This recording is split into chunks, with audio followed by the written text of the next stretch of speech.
دلوی سپیشال خدای په نامه السلام علیکم و رحمت الله و برکاته. هیله من یم چې تاسو ټول روغ اوسئ.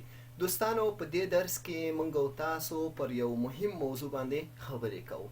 تاسو پوهیږئ چې په پښتو کې یا پر 15 ډولونو باندې ویشل کیږي او د یاګانو مراعاتول په کلمو کې او په جملو کې ډیره مهمه خبره ده. نو له همدې امله په دې درس کې موږ او تاسو د یا پر ډولونو باندې خبرې کوو. شاگردان گرامی، در این درس ما و شما در ارتباط با انواع یا صحبت میکنیم و شما میفهمین که یکی از درس‌های مهم در زبان پشتو چی هست؟ انواع است. دیگر دولونا انواع یا میدونین که یا به چند نوع تقسیم میشه؟ بله، یا په پښتو ژبه کې پر 15 ډولونو باندې ویشل کیږي. یعنی یا در زبان پشتو به چند؟ به 5 نوع تقسیم میشه. این 5 نوع ما کدام هست؟ شماره اولش یای فارسی وری هست. این که مثل یای فارسی است، چی میگیم؟ نرم یا. یای بعدی ما مثل فارسی اما در اخیر خود به قول پشتو زبان ها یک لکی یا زورکی داره، زبرک یا دنبک در اخیر خود داره که این یا را به نام تعنیس یا زورکی والا یا هم لکی داره یاد میکنن. یای بعدی ما و شما مثل یای فارسی اما در اخیر خود یک همزه داره که این یا را به نام امریه یا هم مخاطبه یاد میکنن. چرا یا امریه میگم؟ این بعدا ما و شما با این آشنا میشیم.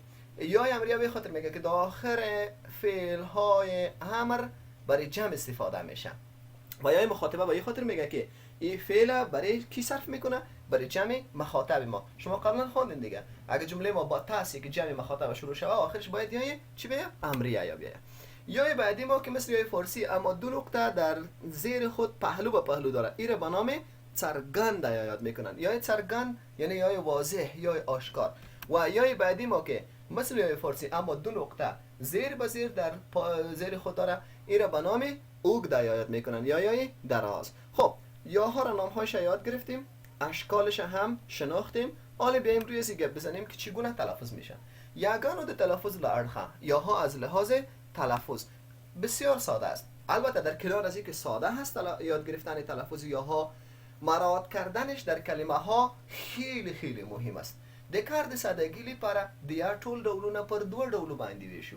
میگم د کار د سادگی لپاره برای سادگی کار د یا ټول ډولونه تمام انواع یاها را پر دوه ډولو باندې ویشو، به دو گروه یا دو بخش تقسیم میکنیم. این دو بخش ما کدام است؟ ټکی لرونکې یاګانې او بی ټکی یاګانې. یاهای نقطه دار و یاهای بی نقطه. خب ببینیم که چند تا ما نقطه داره و چند تایش نداره. قسمی که در تصویر ببینین ستون راست ما و شما یاهایی هستن که نقطه داره؟ نه خیر، نقطه نداره. کدام یا هست؟ نرم یا تأنیس یا و دیگه کدام است؟ امریه یا مخاطبه یا. این سه تا یاهای بدون نقطه در کلمه همیشه حرف ما قبلش چی؟ زبر تلفظ میشه. اما ستون چپ وقتی میبینیم یاهایی هستن که نقطه دارن، یا سرگند دو تا نقطه پهلوی هم یا عقده دو تا نقطه زیر به زیر دارن. یاهای نقطه دار حرف ما قبلش در کلمه چی؟ زیر تلفظ میکنیم. متوجه باشین خود یا را نه، بلکه حرفی که پیش از یا قرار گرفته. خب در قسمت یاهای بدون نقطه زبرش متفاوت نیست که مثلا چند فیصد زبر تلفظ شود. اکثر زبانشناسا به این نظر است که به شکل ای یا ای تلفظ شود. این تفاوت خیلی کم. اما در قسمت یاهای نقطه دار ما و شما در اینجا بسیار مهم است یای سرگند به شکل ای تلفظ شود. به شکل چی؟ ای. و اما یای عقده به شکل ای. حتما این را مد نظر داشته باشید. چطور میتونیم در کلمه مراعات کنیم؟ مثال ها را ببینید. مثال اول چی است؟ زمرای چی را میگه؟ شعر را میگه. کدام آمده؟ یا نرمه. یا این نرمه باید حرف ما قبل چی تلفظ شود؟ زبر تلفظ شود. پس زبر تلفظ شود. اگر ما این زمری بخوانیم با امی حالت مفرد درست نیست. بریالی همچنان با این نرمه خلاص شده، حرف ما قبل زبر باید تلفظ شود با معنای کامیاب و موفق. تورپیکی با یای کدام یا؟ با یای تأنیس خلاص شده، پس حرف ما قبلش باید زبر تلفظ شود.